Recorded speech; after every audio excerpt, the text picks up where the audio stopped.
മെമ്മറീസിനെ കുറിച്ചുള്ള ചെറിയൊരു സെഷനാണ്. നമുക്ക് മെമ്മറീസിനെ മൂന്നായിട്ട് തിരിക്കാം. Registers, primary memory, secondary memory. ആദ്യമേ തന്നെ നമുക്ക് പ്രൈമറി മെമ്മറിനെ രണ്ടായിട്ട് തിരിക്കുകയാണ്, റാമും റോമും. നമ്മുടെ കമ്പ്യൂട്ടറുകളിൽ റാമും ഉണ്ടാവും, റോമും ഉണ്ടാവും. അതിൽ റോം എന്ന് പറയുന്നത് റീഡ് ഒള്ളിയാണ്. ഓക്കെ, അത് പെർമനൻറ്റ് സ്റ്റോറേജ്. അത് നമുക്ക് അതിൽ വീണ്ടും എഴുതാനൊന്നും കഴിയത്തില്ല. ഓക്കെ, അത് നമുക്ക് ജസ്റ്റ് അതിൻ്റെ അകത്ത് കണ്ടൻറ്റ് റീഡ് ചെയ്യാൻ പറ്റും.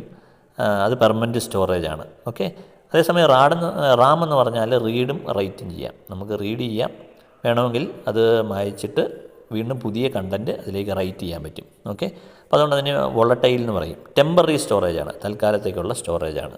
ഓക്കെ, ഇനി സെക്കൻഡറി മെമ്മറിയിലേക്ക് വന്നു കഴിഞ്ഞാൽ അതിനെ serial access memory, semi random access എന്നൊക്കെ പറഞ്ഞിട്ടുണ്ട്.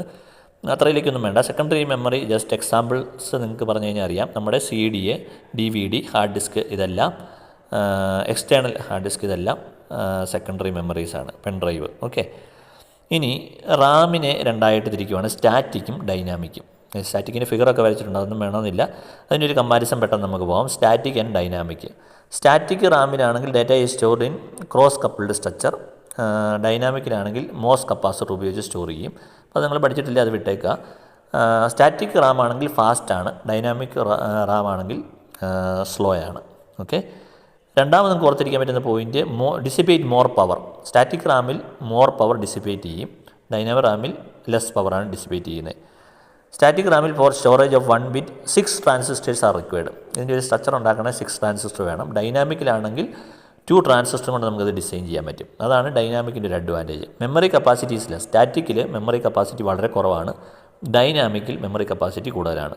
ഓക്കെ, സ്റ്റാറ്റിക് സാധാരണ ഉപയോഗിക്കുന്ന ക്യാഷെ മെമ്മറി ആയിട്ടാണ്, ഡൈനാമിക് റാം ഉപയോഗിക്കുന്നത് പ്രൈമറി മെമ്മറി ആയിട്ടാണ്. സ്റ്റാറ്റിക് റാമിൽ റീഫ്രഷിങ്ങിൻ്റെ ആവശ്യമില്ല, ഡൈനാമിക്കിൽ റീഫ്രഷിങ് ആവശ്യമുണ്ട്. ഓക്കെ, രണ്ടും വോളട്ടൈലാണ്. അപ്പോൾ ഇങ്ങനെയൊരു ചെറിയ 3 മാർക്കിന് ചോദിക്കാൻ സാധ്യതയുണ്ട്. ഇനി റോമിലേക്ക് വന്നു കഴിഞ്ഞിട്ടുണ്ടെങ്കിൽ റോം രണ്ട് രീതിയിൽ നമുക്ക് പെർമനൻറ്റ്, ഇറേസിബിൾ എന്ന് വേണേൽ തിരിക്കാം. റോമിൻ്റെ പെർമനൻ്റ് ആയിട്ടുള്ള 2 കാറ്റഗറി ഉണ്ട്, റോമും റോമും. ഓക്കെ, പ്രോം എന്ന് നമ്മൾ പറയും. ഓക്കെ, ഓൺലി 1 ടൈം പ്രോഗ്രാമുകൾ, ഒറ്റ സമയത്ത് പ്രോഗ്രാമുകൾ റോം എന്നാണ് അത് പറയുന്നത്. പ്രോഗ്രാമുകൾ ഒരു പ്രാവശ്യം നമുക്കതിനെ പ്രോഗ്രാം ചെയ്യാൻ കഴിയും. ഓക്കെ, ഇനി ഇറേസിബിൾ എന്ന് പറഞ്ഞു കഴിഞ്ഞാൽ അതിൻ്റെ ആ വാക്കിൽ നിന്ന് തന്നെ നമുക്കറിയാം, അതിൻ്റെ കണ്ടൻറ്റ് നമുക്ക് വേണമെങ്കിൽ ഇറേസ് ചെയ്യാൻ പറ്റും. ഇറേസിങ് യൂസിങ് UV ലൈറ്റ് ഉപയോഗിച്ചാണ്, UV റേസ് ഉപയോഗിച്ചാണ് അത് ഇറേസ് ചെയ്യുന്നത്. ഈ റോം ആണെങ്കിൽ ഇറേസ് യൂസിങ് ഇലക്ട്രിക്കൽ രീതിയിലാണ് ഇറേസ് ചെയ്യുന്നത്. ഈ പ്രോമും പ്രോമും. ഓക്കെ, ഇറേസിങ് ഇലക്ട്രിക്കൽ റോം എന്നാണ് പറയുന്നത്. ഓക്കെ, ആദ്യത്തെ കേസിലാണ് ഇറേസിങ് ടൈം 20 to 30 minutes ആണ്.